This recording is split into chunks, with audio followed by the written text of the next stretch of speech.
Hello friends, welcome to Uttarakhand achiever.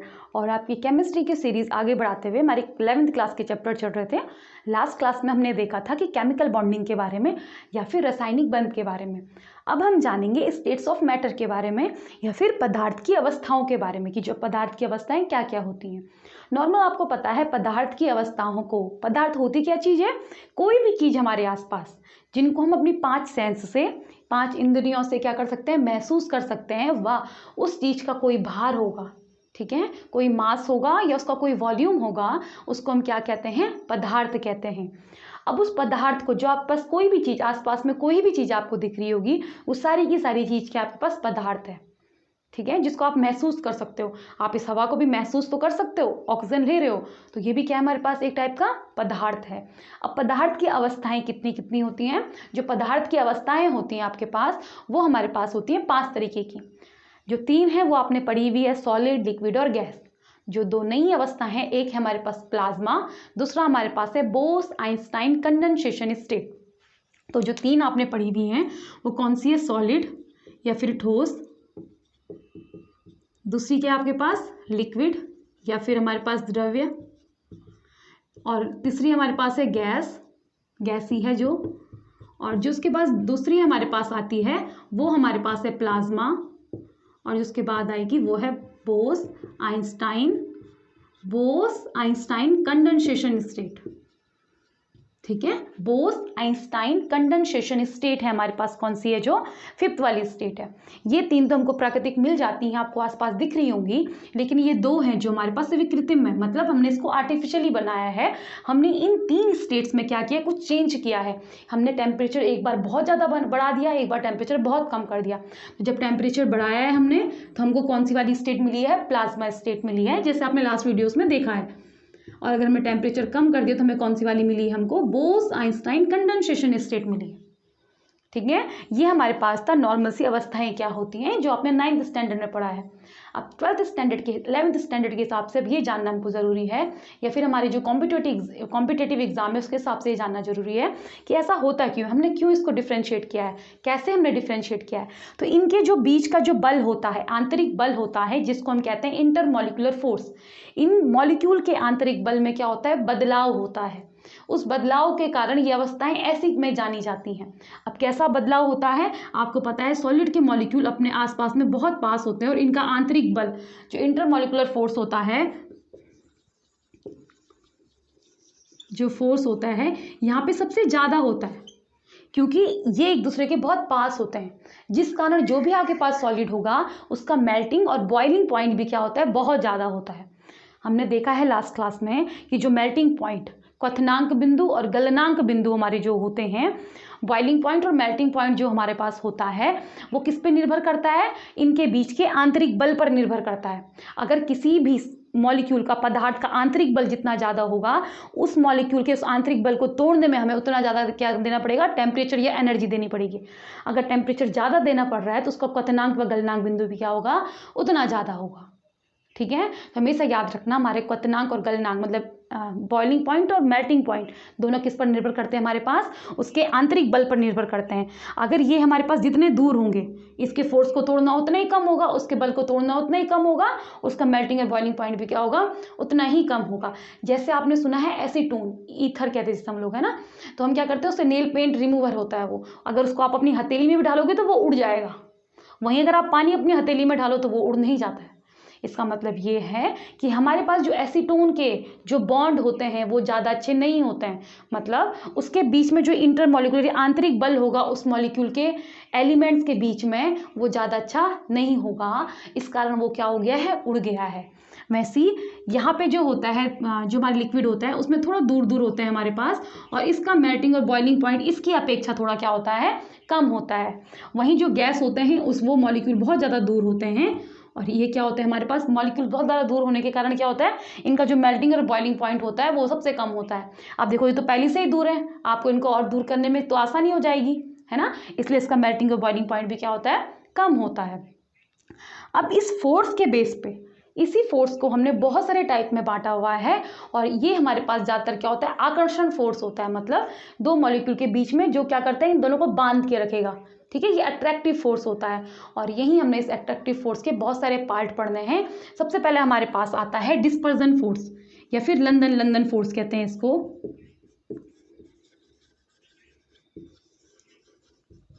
और इसी intermolecular force को जो अट्रैक्टिव होता है इसको हम बोलते हैं वॉन डर वाल फोर्स। क्या कहते हैं, वॉन डर वाल फोर्स भी हम इसी को कहते हैं, वॉन डर वाल फोर्स।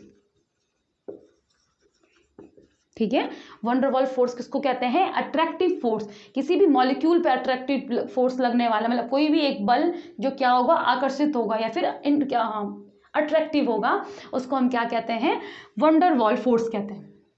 ठीक है, अब डिस्पर्जन फोर्स क्या होता है, वो कोई भी मॉलिक्यूल जो नॉन पोलर होते हैं, वो कोई भी मॉलिक्यूल जो नॉन पोलर होते हैं। अब पोलर नॉन पोलर क्या चीज होती है, पोलर और नॉन पोलर, वो मॉलिक्यूल जिनको आप किसी डाइपोल में तोड़ सकते हो, मतलब वो मॉलिक्यूल जिसको आप पॉजिटिव और नेगेटिव में तोड़ सकते हो, उन्हें हम क्या कहते हैं, उन्हें कहते हैं पोलर मॉलिक्यूल। जैसे आप H2O को भी तोड़ सकते हो, तो वो कोई से भी मॉलिक्यूल जिनको आप किसमें तोड़ सकते हो, जिनको आप इनमें पॉजिटिव और नेगेटिव पोल में तोड़ सकते हो, उन्हें कहते हैं पोलर मॉलिक्यूल। वहीं जिन मॉलिक्यूल को आप पॉजिटिव और नेगेटिव में नहीं तोड़ सकते हो, उनको बोलते हैं हम नॉन पोलर मॉलिक्यूल। उन्हें क्या बोलते हैं हम लोग, नॉन पोलर मॉलिक्यूल कहते हैं। ठीक है, यही आपको पता है डाइपोल मूवमेंट। तो डाइपोल मूवमेंट की यूनिट क्या होती है, डिबाई होती है। क्या होती है हमारे पास डाइपोल मूवमेंट की यूनिट, डिबाई होती है। तो ये ध्यान रखना, ये हमारे पास डाइपोल जो मूवमेंट होता है उसकी यूनिट हमारे पास क्या होती है, डिबाई होती है। वहीं डाइपोल मूवमेंट को किससे दर्शाते हैं, इस साइन से दर्शाते हैं। वह डाइपोल मूवमेंट का फॉर्मूला क्या होता है, जो चार्ज होगा गुणा गए आर, आर मतलब उन चार्ज के बीच की डिस्टेंस को। तो आपको पूछ सकता है पेपर में कि डाइपोल मोमेंट का फॉर्मूला क्या होता है। तो डाइपोल मोमेंट का फॉर्मूला क्या होता है, Q इंटू आर, जहाँ Q एक चार्ज है और R उन जो दो चार्ज होंगे, पॉजिटिव और नेगेटिव चार्ज होंगे, उन दोनों के बीच की दूरी है। ठीक है, अब हमारे पास आ गया पोलर और नॉन पोलर। तो डिस्पर्जन फोर्स को हम क्या कहते हैं, वह बल जो नॉन पोलर मॉलिक्यूल्स के बीच में लगता है, उस बल को हम क्या कहते हैं, डिस्पर्जन बल कहते हैं। और ये देने वाले कौन थे, हमारे साइंटिस्ट जोसेफ लंदन। तो इसको हम इस कारण लंदन फोर्स भी कहते हैं। क्या कहते हैं, लंदन फोर्स भी कहते हैं। तो याद रखना, वो बल जो कहाँ लगता है, नॉन पोलर मॉलिक्यूल्स के बीच में लगता है, वह बल जो नॉन पोलर, अब नॉन पोलर कैसे हो जाएंगे हमारे पास, Cl2 और बाकी हमारे पास आएगा H2, जिसको आप पॉजिटिव नेगेटिव में नहीं तोड़ सकते हो, वह बल जो नॉन पोलर मॉलिक्यूल्स के बीच में लगता है,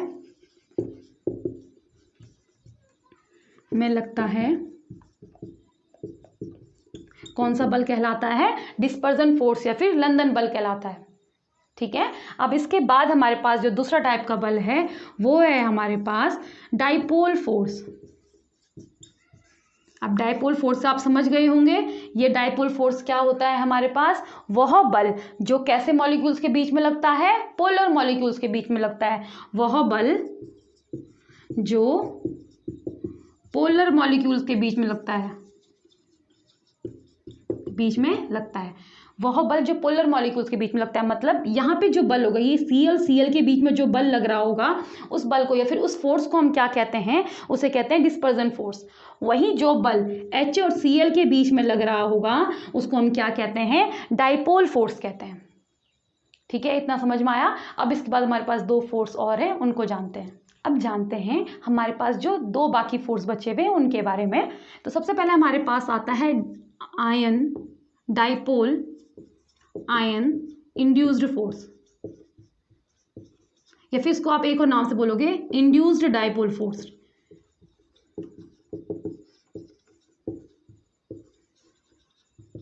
अब ये फोर्स कैसा लगता है, आपके पास एक मॉलिक्यूल कैसा हो जाएगा, एक मॉलिक्यूल आपके पास ऐसा है जिसके पास क्या नहीं है, कोई भी चार्ज नहीं है, मतलब नॉन पोलर मॉलिक्यूल है।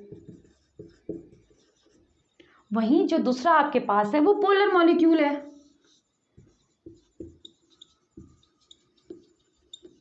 अब क्या होगा इसका पोलर, मतलब पॉजिटिव और नेगेटिव इसके पास होगा। यही जो नॉन पोलर होता है उसका जो चार्ज होता है, जो उसका आवेश होता है, वो सिमेट्रिकली होता है, मतलब पूरे उसमें घुमा हुआ रहता है, पूरे उसमें बराबर रहता है। तो क्या होगा, जैसे ही मैं इसको इसके पास लाऊंगी, इसका जो पॉजिटिव होगा, इसके जो पॉजिटिव वाले के मतलब जो प्रोटॉन होंगे वो क्या हो जाएंगे, इससे दूर जाने लग जाएंगे, है ना। तो क्या हो जाएगा, पॉजिटिव पॉजिटिव सब एक साइड आ जाएंगे, मतलब उससे दूर आ जाएंगे। और जो इसके पास कौन आएगा, क्योंकि ये पॉजिटिव धनात्मक चार्ज है, ये धनात्मक आवेश है, तो इसके पास कौन आएगा, जो ऋणात्मक हमारे क्या होंगे, चार्ज होंगे, मतलब इसके पास कौन आने लग जाएगा, इलेक्ट्रॉन आने लग जाएंगे।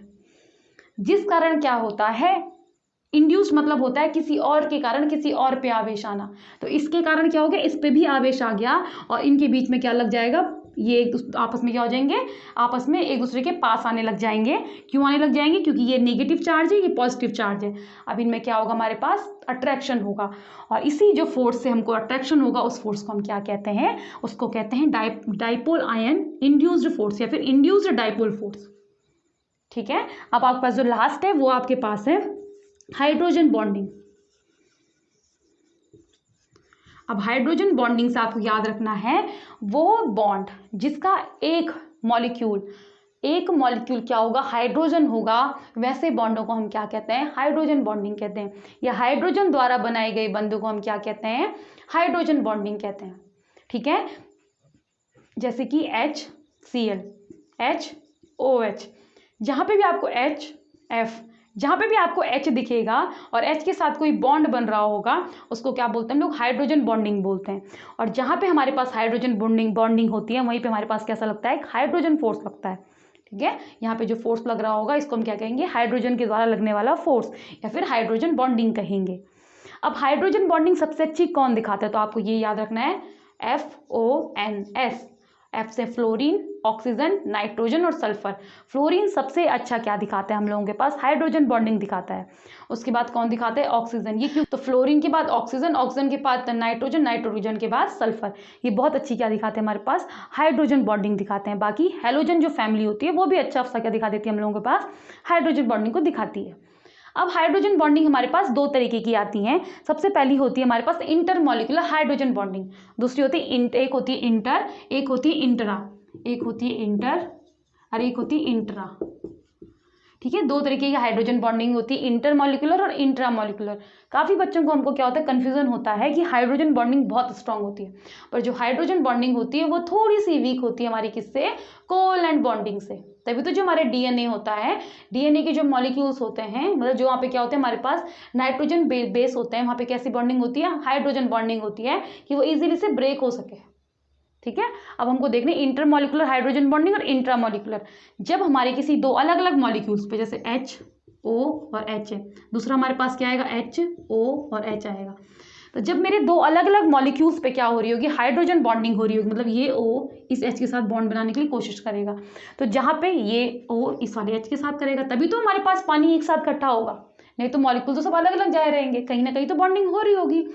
तो जहाँ पे क्या होता है हमारे पास दो अलग अलग मॉलिक्यूल्स के बीच में बॉन्डिंग होती है, उसको बोलते हैं हम लोग इंटर मॉलिक्यूलर हाइड्रोजन बॉन्डिंग।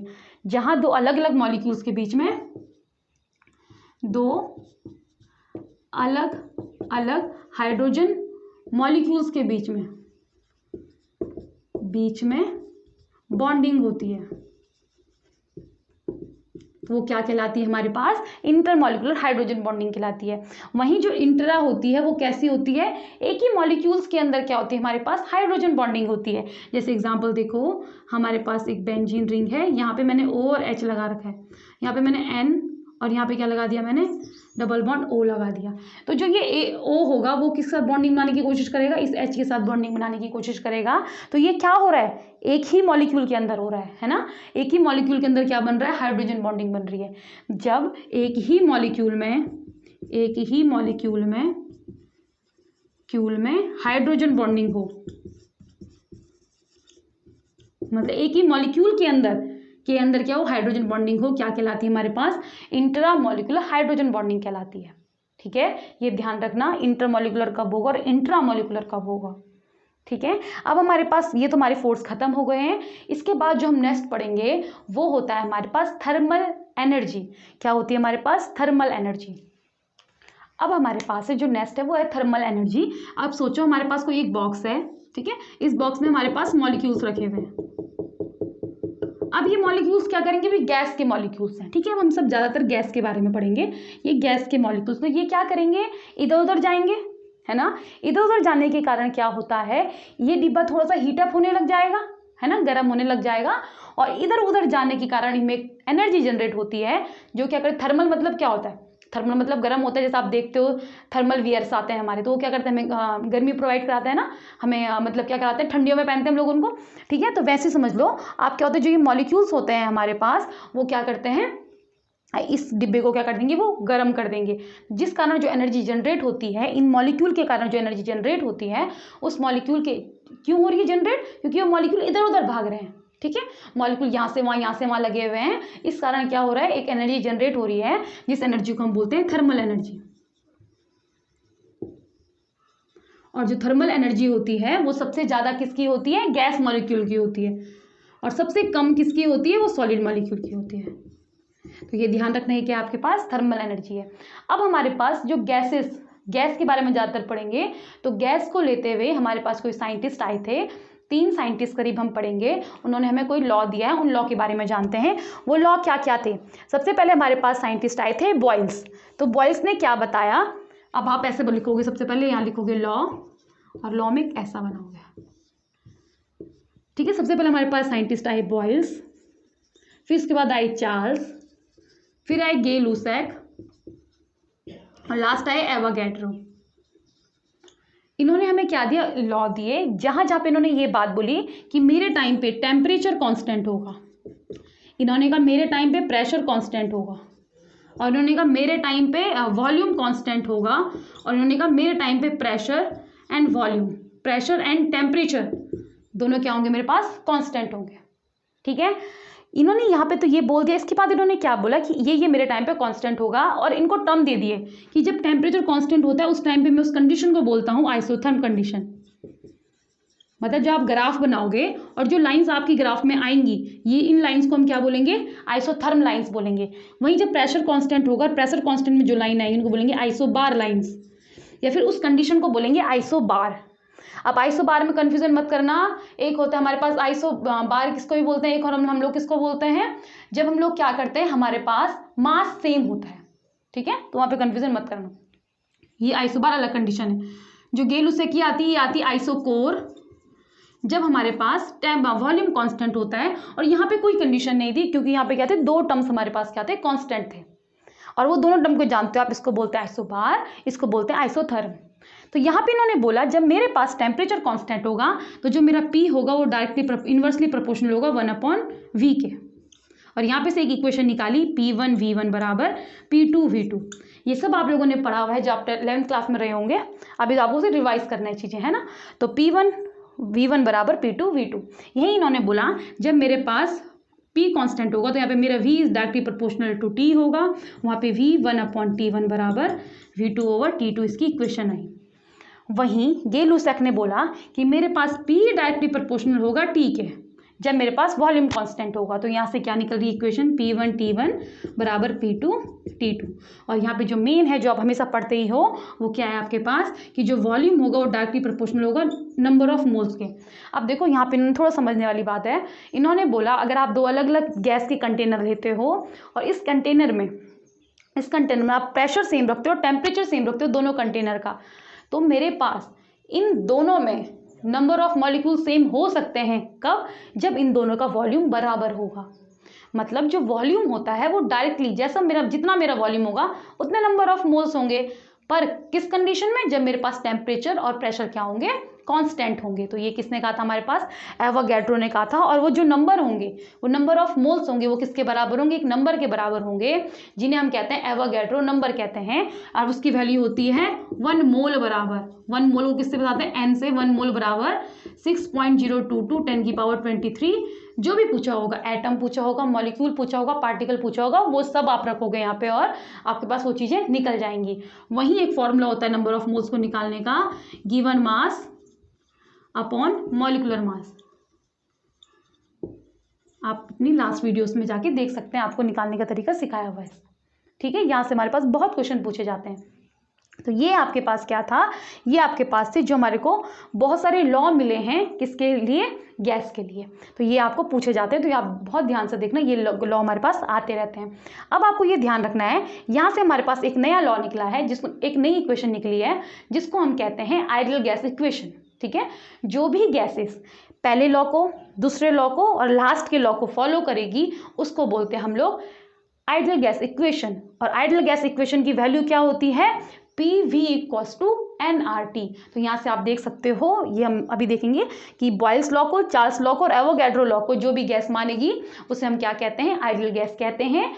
और आइडियल गैस कहते हैं, साथ में ये भी जानना कि इसकी इक्वेशन होती है, जिसको हम अभी देखेंगे। वो जो इक्वेशन होती है उसको लिखते हैं अभी PV इक्वल्स टू nRT, जहाँ पे P क्या होता है, प्रेशर, V क्या होता है, वॉल्यूम, N होता है नंबर ऑफ मोल्स, R होता है गैस कांस्टेंट, जिसकी वैल्यू होती है 8.314। ये इसकी क्या होती है, वैल्यू होती है किसकी, गैस कांस्टेंट की वैल्यू होती है। और ये क्या होता है हमारे पास, टेम्परेचर। ठीक है, तो आपको ध्यान रखना ये इसको क्या क्या है, हमारे पास सिंबल्स क्या क्या है। जो गैस आइडियल इस इक्वेशन को फॉलो करती है उनको बोलते हैं हम लोग आइडियल गैस, और जो इस इक्वेशन को फॉलो नहीं करती है उनको बोलते हैं रियल गैस। लेकिन रियल गैस की कंडीशन है कि इनको हम कैसे ना कैसे करके टेम्परेचर या प्रेशर को कम या ज़्यादा करके इस कंडीशन में ला सकते हैं। ठीक है, तो ये आपके पास था किस चैप्टर के बारे में, स्टेट्स ऑफ मैटर के बारे में। ठीक है, जो आपकी कॉम्पिटिटिव एग्जाम्स के लिए क्या होगा, बहुत ज़्यादा इंपॉर्टेंट होगा। Thanks for watching.